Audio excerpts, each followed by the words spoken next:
Hey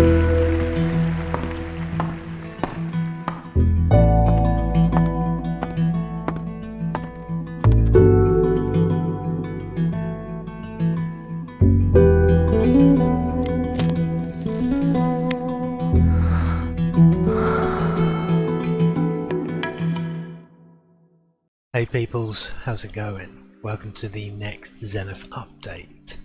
As usual, I don't have any new footage to show you, so this is just gameplay footage from my latest stream of Silent Hill.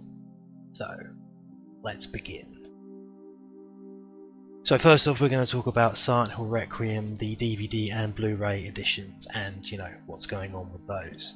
So, since releasing the digital version last November, I decided to take a month away from Silent Hill Requiem. I've been working on it solidly for nearly 4 years. I just felt like I needed a bit of distance. And in doing so, when I then came back to start working on the Blu-ray and DVD extras, I made the making of featurette, the behind the scenes stuff, a gag reel, and a Q&A section.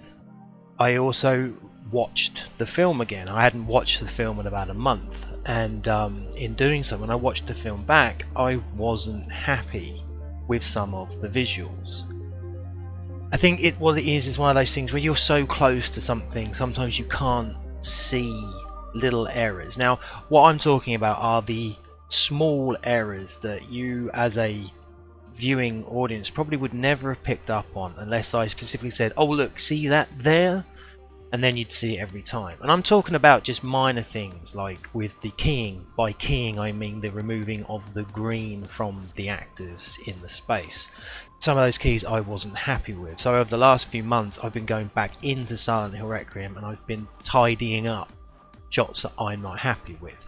I also took one aspect of fan feedback that I got regarding the visuals. And a lot of people brought up the dust and hair specular sort of effect that is in the film, and they were saying they found it too intense. Now at the time I didn't think it was, but coming back to the film and watching it, I agree that in some parts of the film it is too intense and can be kind of distracting, and that's the last thing I've wanted that to be. I just wanted it to be an effect, you know, to give it that kind of grimy feel that the games go with that kind of digital noise they add to. So I wanted to do that same aspect but within film.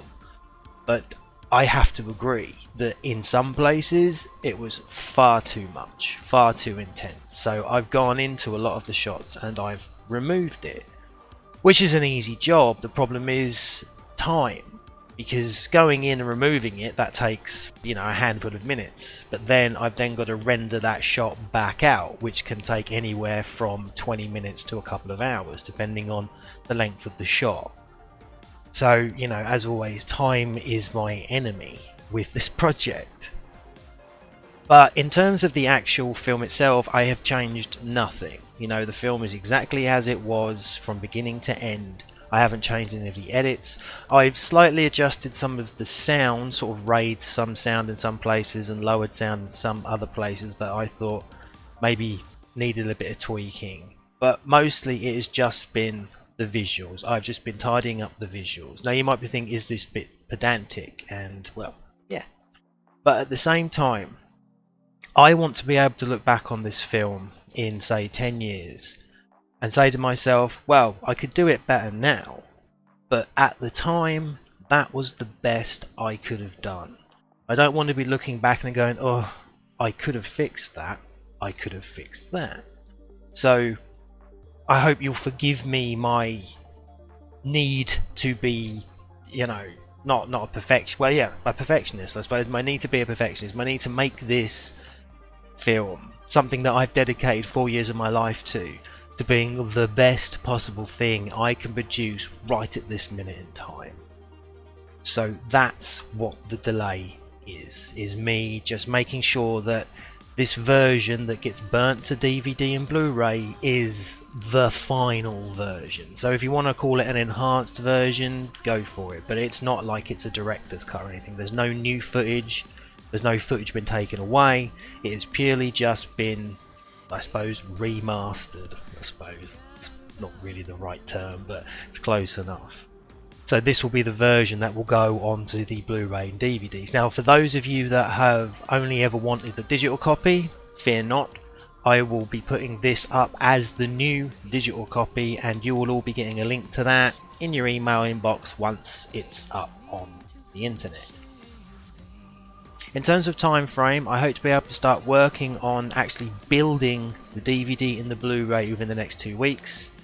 Then comes the testing phase, which I think is probably going to take me another week. Then burning, printing, posting, and then it's all down to how fast the postman wants to get it to you. I really want people to have it in their hands by Halloween, and that's what I'm shooting for, but I make no promises. But it will definitely be this year. You will have it this year without a doubt. And in regards to postage, can I just ask that everyone that has donated for a DVD or Blu-ray to check that they have given me their most up-to-date address. And what I suggest is the best way to do that is to just drop me an email at zenithfilmsuk@gmail.com with your name, the perk you went for, whether you want a DVD or a Blu-ray, and what is your current address, because I can only afford to send it once. So we really need to make sure it's coming to where you are. Yeah? So some of you have already got in touch with me. I did put this up on Indiegogo a little while ago, and I did send out an email to those that had donated through PayPal.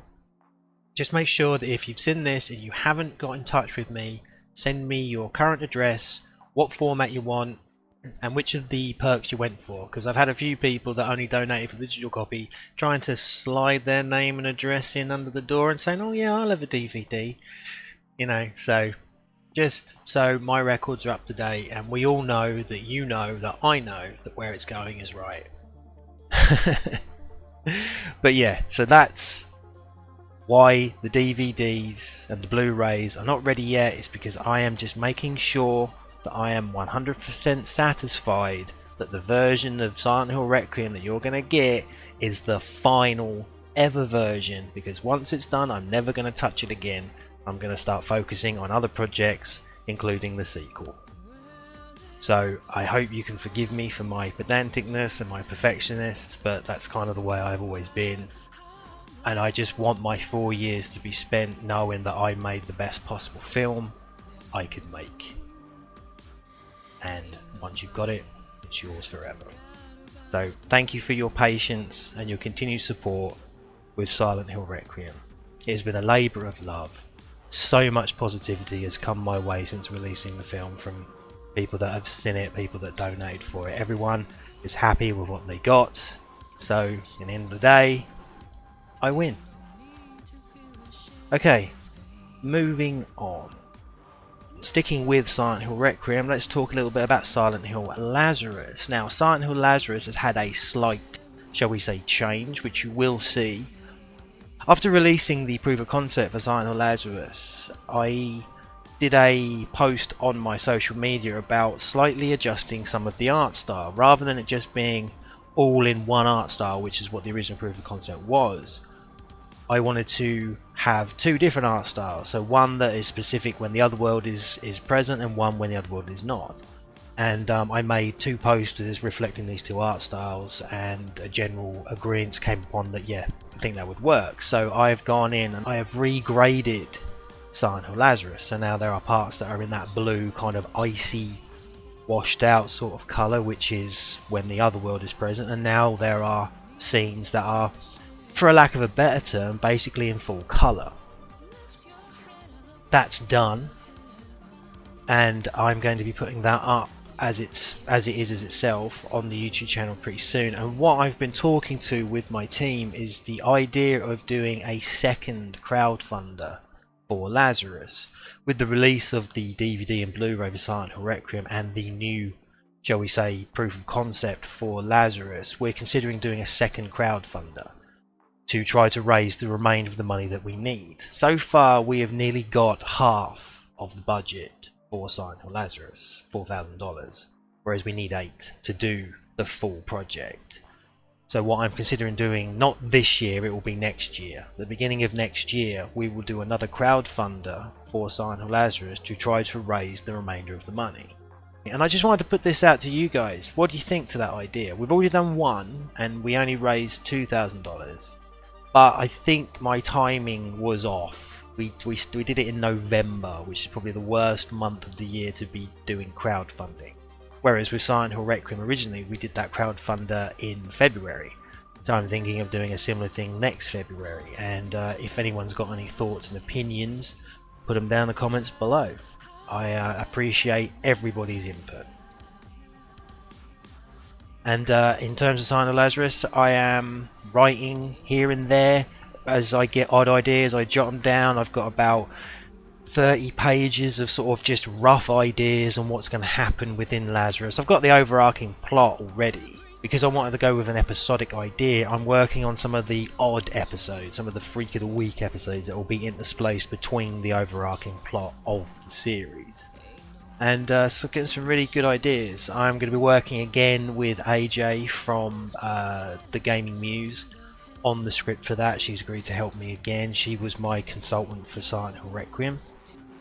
And speaking of AJ, I have recently done an interview with her about Silent Hill Requiem that will be appearing on her channel in the next couple of weeks.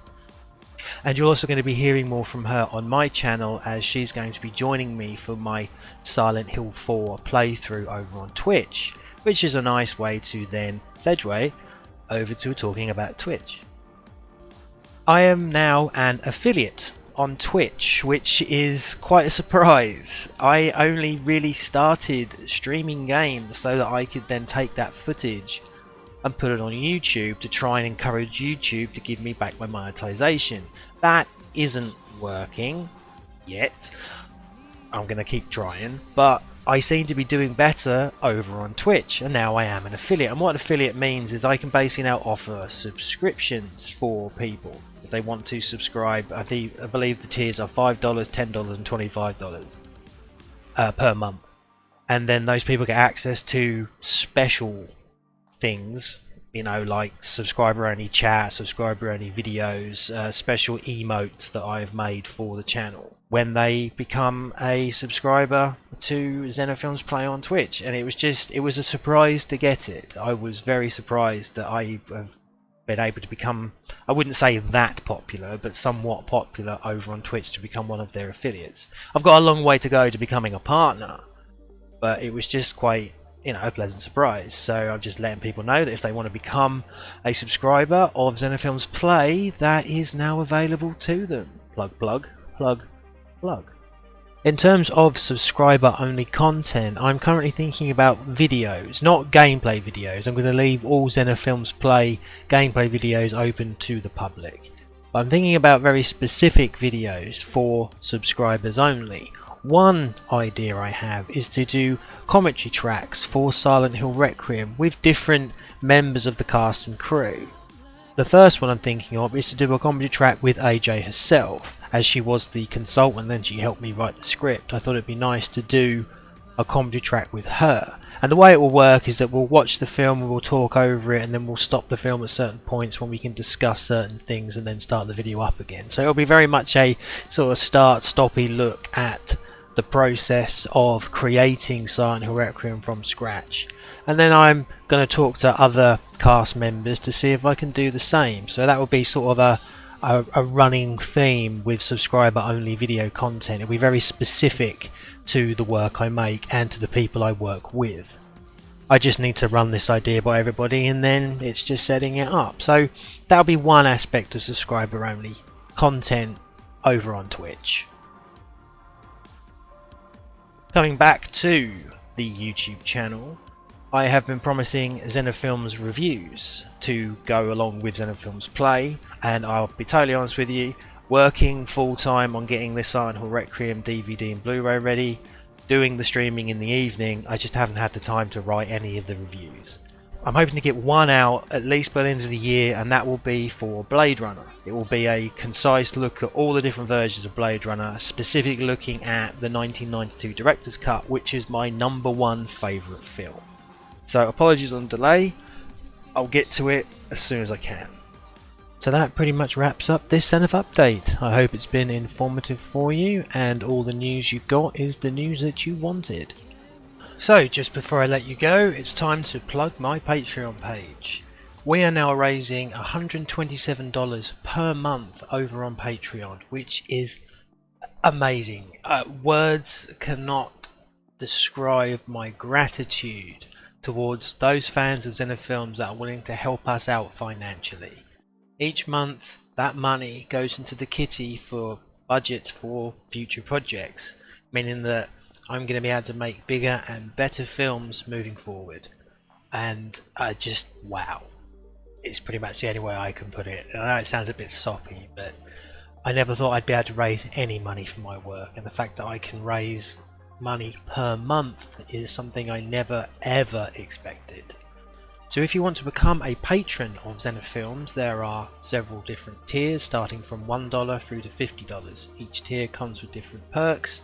The one perk people seem to like the most is having their image inserted into different worlds that I've created for my films, and scrolling by now is a few of those pictures of my patrons that I inserted into Silent Hill Requiem or Hellsing and TLE.